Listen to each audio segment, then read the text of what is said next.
नमः शिवाय गुरवे सच्चिदानन्दमूर्तये निष्प्रपञ्चाय शान्ताय निरालम्बाय तेजसे।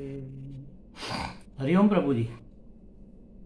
आज के इस अध्यात्म परिषद में आप सबका स्वागत है। आज का प्रश्न भावनगर से नगिनदास पिठवा जी का है। उन्होंने पूछा है, संसार मिथ्या है और बंधन भी मिथ्या है, अतः मोक्ष भी मिथ्या है, कैसे, इसको कैसे समझे? तो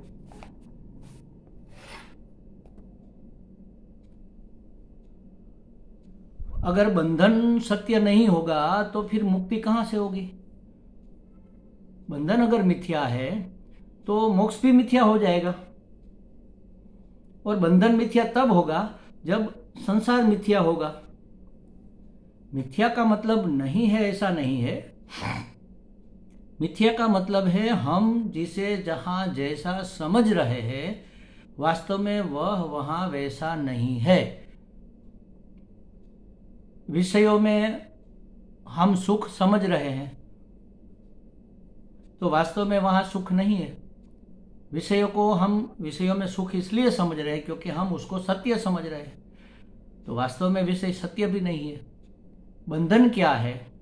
हम कहते हैं संसार बंधन। अब ये बंधन मिथ्या कैसे है? संसार ने अगर हमें पकड़ा होता तब तो ये सत्य होता, लेकिन हमने संसार को अगर पकड़ा है तो बंधन कहां पर है? हमने पकड़ा है तो छोड़ने के लिए भी हम स्वतंत्र है। एक आदमी, मैं कहता हूं ये कहानी कई बार, एक आदमी सत्संग में आता था और सीधा साधा आदमी था, पीछे बैठ जाता था। एक दिन, 2 दिन, 3 दिन हुए, फिर महाराज जी के पास आया और महाराज जी को कहा, महाराज जी हमें इस संसार बंधन से छुड़ाओ, महाराज जी हम पर कृपा कर दो, हमें इस संसार बंधन से छुड़ाओ। महाराज आंखें बंद करके बैठ गए। थोड़ी देर उस व्यक्ति ने इंतजार किया, लेकिन महाराज जी ने आंख नहीं खोली। उसने सोचा चलो महाराज जी समाधि में चले गए हैं, कल पूछेंगे। चला गया। दूसरे दिन फिर सत्संग के बाद पूछा, महाराज जी फिर आंखें बंद करके बैठ गए। फिर वह आदमी चला गया। तीसरे दिन शाम को जब वह घूमने निकला समुद्र किनारे या नदी किनारे, तो महाराज जी भी उसको सामने से मिल गए। पकड़ा उसको, महाराज जी आज तो मैं आपको छोड़ूंगा नहीं और आप आज आंख बंद नहीं करोगे। आप हमें बताओ संसार बंधन से कैसे हमें मुक्त होना है, हमें छुड़ाओ आप। महाराज जी ने कहा ठीक है, चलो तुम बहुत पीछे पड़े हो तो आओ हमारे साथ आश्रम में, चलो वहां बताते हैं। उसको लेकर आश्रम में आ गए महाराज जी। आश्रम में एक खंबा था। महाराज जी ने उसको बिठाया कि भाई बैठो, मैं थोड़ा अपना एक काम है निपटा लूं, फिर मैं बात करूंगा। उसने कहा ठीक है कोई बात नहीं, मैं बैठा हूं। तो बरामदे में जो खंबा था उसको पकड़कर महाराज जी ऐसे पकड़कर, जोर से पकड़कर चिपक गए और बोले, चिल्लाने लगे, अरे भाई कोई हमें इस खंबे से छुड़ाओ, कोई हमें इस खंबे से छुड़ाओ, अरे भाई कोई हमें इस खंबे से छुड़ाओ। वो आदमी थोड़ी देर तो सुनता लगा, लेकिन फिर उसने वहां उसके पास जाकर कहा, महाराज जी ये क्या कर रहे हैं? अरे भाई आप मेहरबानी करके हमें इस खंबे से छुड़ाओ। उसने कहा महाराज जी आप छोड़ दो, आपने पकड़ा है, खंबे ने थोड़े ही पकड़ा है, आपकी क्या ऐसी बेवकूफ़ी जैसी बातें कर रहे हैं? आपने खंबे को पकड़ा है, खंबे ने थोड़ा ही आपको पकड़ा है। महाराज जी ने खंबा छोड़कर कहा, मैं यही कहना चाहता हूं बेवकूफ, तुमने संसार को पकड़ा है, संसार ने तुम्हें नहीं पकड़ा है। संसार में कोई सामर्थ्य नहीं है तुम्हें पकड़ने का, क्योंकि संसार मिथ्या है। संसार नाम की कोई चीज नहीं है, हमारे दिमाग में हमने भर दिया, उसी का नाम संसार हो गया। तो संसार तुम छोड़ दो तो वह छूट जाएगा। 2 दिन जब तुम पूछ रहे थे सत्संग के बाद, तब भी मैं यही कह रहा था, लेकिन तुम समझ नहीं पाए। तुम पूछते मैं आंखें बंद कर देता। का मतलब क्या है कि संसार की ओर से आंखें बंद कर दो। कहते हैं कि सबसे बड़ा रोग क्या कहेंगे लोग, यही संसार है। लोग क्या कहेंगे? अरे लोग जो कहना है कहे, तुम जो सत्य है उसके ऊपर निष्ठा रहो। संसार हमें जैसे चलाता है वैसे हम चलते हैं। जैसे किसी पशु को बांधकर कोई ले जा रहा है, जहां ले जाएगा वहां वह जाएगा। तो हमने मानी हुई मान्यता का नाम ही संसार है। वास्तव में संसार है नहीं, मिथ्या है, तो बंधन भी मिथ्या है, और बंधन ही नहीं है तो मुक्ति भी मिथ्या हो गई। ये हुई सामान्य बात। अब मूल शास्त्र की बात करें तो हमने कई बार सुना है, शास्त्र का ये वाक्य मुझे तो बहुत पसंद है, मैं कई बार बोलता भी हूँ, सदैव सौम्य इदम अग्र आसीत एकमेवाद्वितीयम। गुरु शिष्य को कह रहे हैं कि हे सौम्य, सत परमात्मा ही पहले था, और एक था माने एक ऐसा एक था जिसमें कभी दूसरा हो नहीं सकता। अब जब वह एक ही था, अद्वितीय एक था, तो ये सब दिख रहा है वह क्या है? ये सब मिथ्या है। जैसे सांप हमें दिख रहा है, एक रज्जू का टुकड़ा पड़ा है, एकमात्र रज्जू है और कुछ नहीं है, और है ही है और कुछ करता नहीं है, सिर्फ है। थोड़ा अंधेरा हो गया तो हमें लगा कि अरे वहां पर सांप है, किसी को लगा कि नहीं वहां पर तो टूटी हुई किसी की माला, फूल की माला पड़ी हुई है, किसी ने देखा अरे ये तो जलधारा है, चौथे ने देखा अरे ये तो जमीन फटी हुई है, भूछिद्र है, किसी ने देखा कि अरे ये तो लाठी पड़ी हुई है, दंड पड़ा हुआ है, टेढ़ी मेढ़ी लकड़ी का टुकड़ा, लाठी पड़ी हुई है। तो सबको अलग अलग दिखा, जिसके दिमाग में जैसा था वह वहां उसे दिखने लगा। तो वहां रज्जू में सर्प था क्या? बिल्कुल नहीं। कोई आया प्रकाश लेकर, लाइट लेकर, और देखा तो रज्जू का टुकड़ा। कहाँ गया सांप? जहां से आया था वहां चला गया। रस्सी में से थोड़े ही आया था, रस्सी में गया, कहीं से नहीं आया था, सिर्फ भ्रम था। उसको कहते हैं सांप रज्जू का विवर्त था। उसी तरह परमात्मा ही परमात्मा, एकमेवाद्वितीयम, सदैव सौम्य इदम अग्र आसीत एकमेवाद्वितीय, एक और अद्वितीय ब्रह्म, एक और अद्वितीय सत परमात्मा के सिवा कुछ नहीं था। इसके ऊपर ये सब हमें जो दिख रहा है सब विवर्त है, भ्रमात्मक संसार है। अगर ये विवर्त है, सांप सही नहीं था, सच्चा नहीं था, माला भी सच्ची नहीं थी। अच्छा चलो हमने सांप नहीं देखा, हमने तो भूछिद्र देखा, तो भी तो गलत देखा। सत्य तो जो है सो है, चाहे माला देखो, चाहे सांप देखो, चाहे भूछिद्र देखो, चाहे जलधारा देखो, चाहे दंड देखो, मिथ्या तो मिथ्या ही है, चाहे किसी भी दृष्टि से देखो। तो इस संसार को अच्छा देखो, बुरा देखो, सही देखो, गलत देखो, बड़ा देखो, छोटा देखो, जीने जैसा देखो, जीने लायक नहीं समझो। काहे को दुनिया बनाई, अरे किसने बनाई है बेवकूफ? हम ही ने तो बनाई है, हमारे दिमाग में ही भरी पड़ी है ये दुनिया सब। हमने मान लिया कि ये ऐसा है, वह वैसा है, इसलिए हो गया। जैसी दृष्टि हमारी हुई वैसी सृष्टि हो गई। तो ये मिथ्या अगर संसार है तो मिथ्या का तो बंधन नहीं हो सकता। सांप है, सांप है, रज्जू में सांप देखा, क्या वह सांप काटेगा? काटेगा तो जहर चढ़ेगा? अरे काटेगा ही नहीं, जहर की तो बात ही अलग है। अच्छा वो सांप था, कहाँ गया? चला गया, कहाँ गया पता नहीं, कहाँ गया, जहरी था या नहीं था? अरे था ही नहीं तो जेरी बिन जेरी का सवाल ही कहाँ है।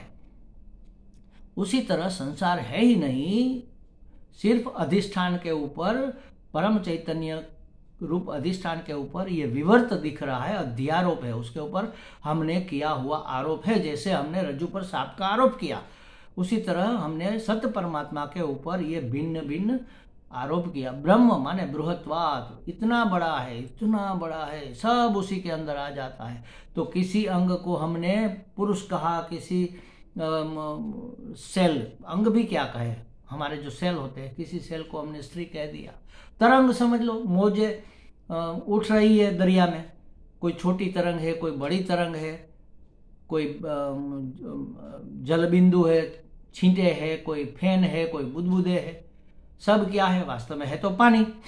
पानी एक आकार में आया, देखा हमने, आया भी नहीं, हमने एक आकार में देखा तो उसको हमने तरंग कह दिया, दूसरे आकार में देखा तो हमने उसको बिंदु कह दिया, छींटा कह दिया, तीसरे आकार में देखा तो हमने फैन कह दिया, बुदबुदा कह दिया। तो ये सब पानी ही पानी है, पानी के सिवा और कुछ नहीं है। इसी तरह परमात्मा ही परमात्मा है, संसार नाम की कोई वस्तु है ही नहीं, तो फिर बंधन होगा कहाँ से? और बंधन नहीं है तो फिर मुक्ति कैसी?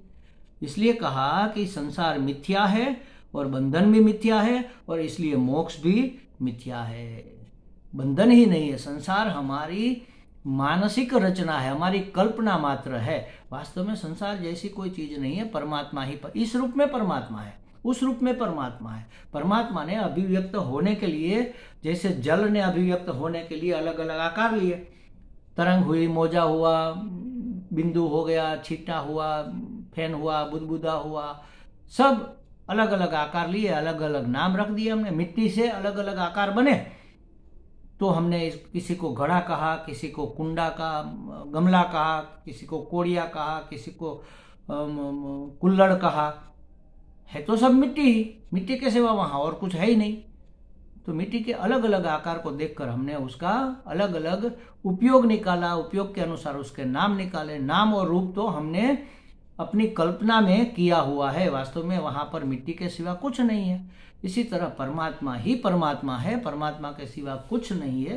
तो संसार तो मिथ्या हो गया, और मिथ्या संसार का बंधन भी मिथ्या होगा, और बंधन ही नहीं है तो फिर मुक्ति कैसी।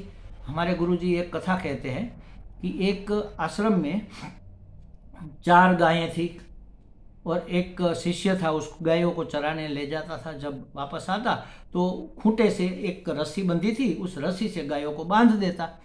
अब एक दिन क्या हुआ, सुबह में वह उठा, गायों को छोड़ने लगा, तो देखा कि एक खूंटे पर कोई रस्सी गायों को लेकर आया, चरा कर लेकर वापस आया, तो देखा कि 3 खूंटे पर तो रस्सी है, चौथे खूंटे पर रस्सी नहीं है। 3 गायों को बांध दिया, अब चौथी का क्या करे। उसको डर लगा कि कहीं खुली छोड़ दी तो वह भाग जाएगी रात को जंगल में, मुझे ढूंढने जाना पड़ेगा, और कहीं दूर दूर तक उसको ढूंढते ढूंढते मैं थक जाऊंगा, तो फिर मिलेगी या न भी मिले। तो गुरुजी से पूछते हैं कि चलो, अब ये रज्जू नहीं है, रस्सी नहीं है, कहाँ गई, क्या करे इसका। गुरुजी ने कहा ठीक है, चलो, दोपहर को थोड़ा छोटा मोटा फंक्शन था, किसी ने उपयोग में लेने के लिए रस्सी वहां से निकाल ली होगी। तुम ऐसा करो, गाय को उस खूंटे के करीब ले जाकर जैसे रस्सी से बांधते हैं, ऐसे उसके गले में ऐसे हाथ घुमाकर बांधने का अभिनय करो। उसने कहा गुरुजी ऐसे थोड़ा होता है। नहीं नहीं, तुम करो तो सही।